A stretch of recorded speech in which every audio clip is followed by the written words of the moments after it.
स्वागत है आप सभी का नालंदा यूनिवर्स 77 पर। दोस्तों, घटना चक्र का एक बहुत ही शानदार सीरीज स्टार्ट किया गया है।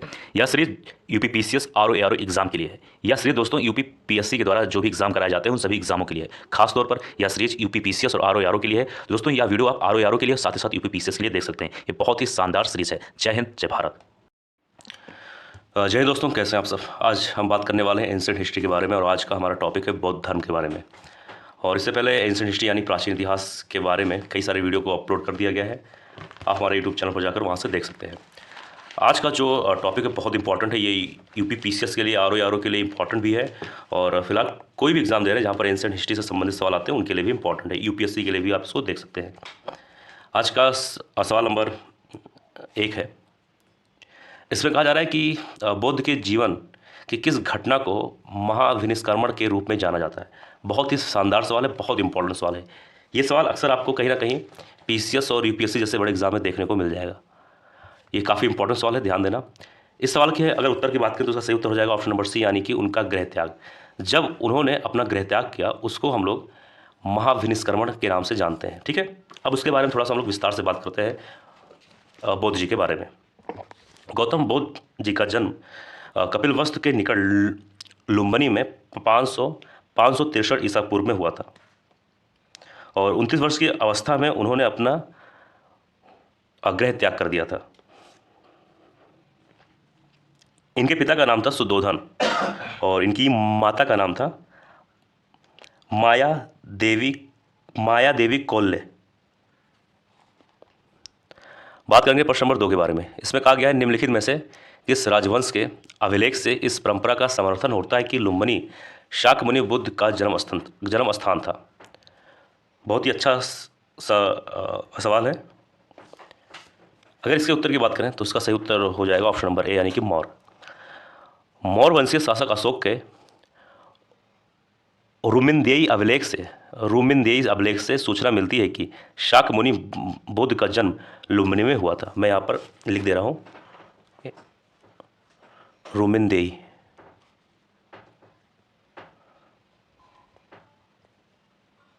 ठीक, इसको आप देख सकते हैं, ये है रूमिनदेई अभिलेख। ठीक है,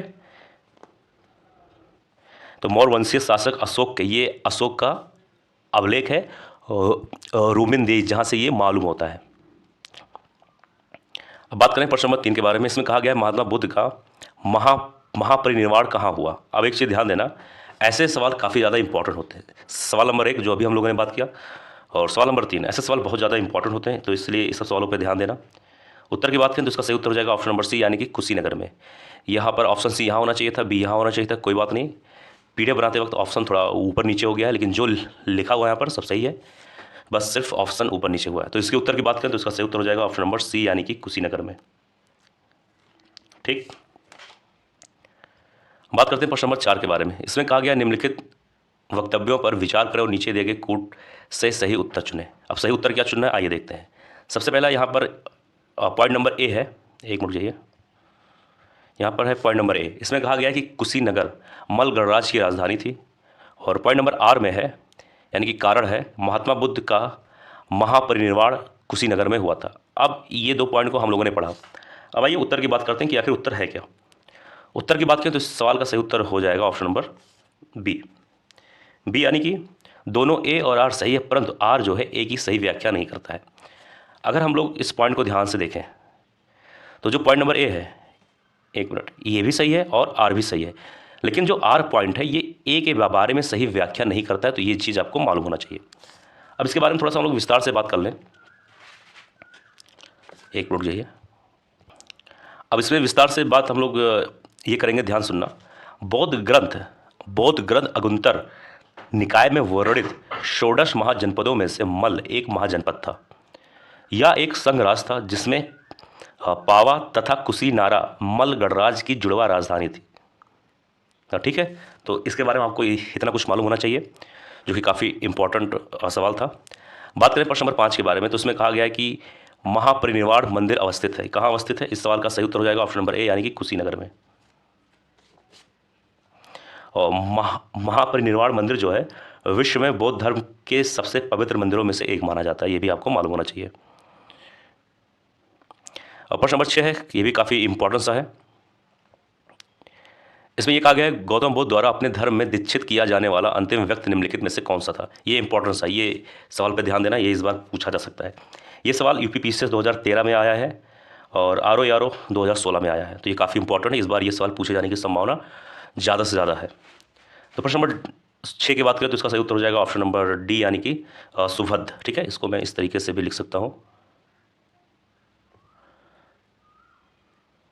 ठीक है, सुभद्र, तो ये काफ़ी इंपॉर्टेंट है, ये चीज़ ध्यान देना।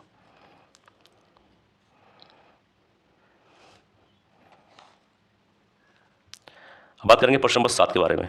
इसमें कहा गया है बुद्ध ने अपने जीवन की अंतिम वर्षा ऋतु कहाँ बिताई थी। ये भी काफ़ी शानदार सा है सवाल। इस सवाल के बारे में बात करें तो इस सवाल का सही उत्तर हो जाएगा ऑप्शन नंबर बी, यानी कि वैशाली में। ठीक है, बात करें प्रश्न नंबर 8 के बारे में। इसमें कहा गया है कि, एक मिनट जाइए, इसमें कहा गया है कि आलार कालाम कौन थे। आलार कालाम कौन थे, अच्छा सवाल है। सवाल नंबर 8 का सही उत्तर हो जाएगा ऑप्शन नंबर डी, यानी बुद्ध के एक गुरु थे। ठीक है, ये चीज़ ध्यान देना। और आलार कलाम जो थे ये एक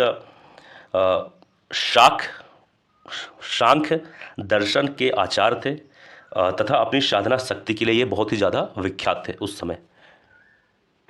प्रश्न नंबर 9 की बात करें, इसमें पूछा गया महात्मा बुद्ध ने अपना पहला धर्म चक्र प्रवर्तन किस स्थान पर दिया था। ये बहुत इंपॉर्टेंट सवाल हो जाता है। ठीक है, ये ध्यान देना, ये पीसीएस 2004 में आ चुका है और यूपीपीएससी कई सारे एग्जाम में ये सवाल पूछा जा चुका है और यूपीएससी में भी ये सवाल आ चुके हैं, तो ये इंपॉर्टेंट हो जाता है। तो इस सवाल के बारे में बात करें, प्रश्न नंबर 9 के बारे में बात करें तो इस सवाल का सही उत्तर हो जाएगा ऑप्शन नंबर बी, यानी कि सारनाथ। तो ये चीज़ ध्यान देना, काफ़ी ज़्यादा इंपॉर्टेंट सा सवाल है। बात करें प्रश्न नंबर 10, यानी इस वीडियो का बोल सकते हैं ये अंतिम सवाल है, सवाल नंबर 10। इसमें कहा गया है भारतीय कला में बुद्ध के जीवन की किस घटना का चित्रण मृग सहित चक्र द्वारा हुआ है। बहुत ही शानदार सा सवाल है ये। इस सवाल के बारे में बात करें तो इसका सही उत्तर हो जाएगा ऑप्शन नंबर सी, यानी कि प्रथम उपदेश। यहाँ ध्यान देना, ऑप्शन नंबर सी है, ये यहाँ होना चाहिए था, ये यहाँ होना चाहिए था, लेकिन ऑप्शन थोड़ा ऊपर नीचे हो गया, खैर कोई बात नहीं। इस सवाल का सही उत्तर हो जाएगा ऑप्शन नंबर सी, यानी कि प्रथम उपदेश। ठीक है, तो भारतीय कला में बुद्ध के जीवन में प्रथम उपदेश का चित्रण जो है मृग सहित चक्र द्वारा हुआ है। बुद्ध ने अपना प्रथम उपदेश सारनाथ में मृगदाव में दिया था। मृगदाव यानी कि हरिण वन। ठीक, तो दोस्तों यह था आज का वीडियो। मुझे उम्मीद है वीडियो पसंद आएगा। किसी सवाल में कोई डाउट हो जरूर कमेंट बॉक्स में लिख देना। मिलते हैं किसी और वीडियो में। जय हिंद, जय भारत।